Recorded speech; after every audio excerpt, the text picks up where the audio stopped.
ఏంటంటే ఇప్పుడు హారతి అనంతరం వేద పండితుల యొక్క ఆశీస్సులు ఉంటాయి. ఒక 2 నిమిషాలు ఆశీస్సులు అయిన తర్వాత అందరూ కూడా స్వామిని దర్శించుకొని వెళ్ళిపోతారు. ఓడిబియ్యం పోదర్చుకున్న వాళ్ళు వెంకటేశ్వర స్వామి విగ్రహం దగ్గర ప్రత్యేక ఏర్పాటు చేసినారు. అన్నమయ్య విగ్రహం దగ్గర, ఆ అన్నమయ్య విగ్రహం దగ్గర వెంకటేశ్వర స్వామి విగ్రహం పెట్టి ప్రత్యేకంగా ఏర్పాటు చేసి అక్కడ మీరు ముఖ్యం సమర్పించాలి. ఇక్కడికి రావాల్సిన అక్కర్లేదు, ఇక్కడికి రాని వరకు కూడా ఎవరు, మీరు కేవలం దర్శనం చేసుకుంటే చాలు. జాగ్రత్తగా తోసుకోకుండా నెమ్మదిగా ప్రతి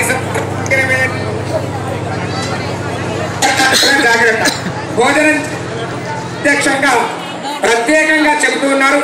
భోజనం ప్రసాదం స్వీకరించి తిరుపతి ప్రసాదం అక్కడ ఇస్తారు. కౌంటర్లో ప్రసాదాన్ని స్వీకరించి చేసి వెళ్లాల్సిందిగా మంత్రి గారు కోరుతున్నారు.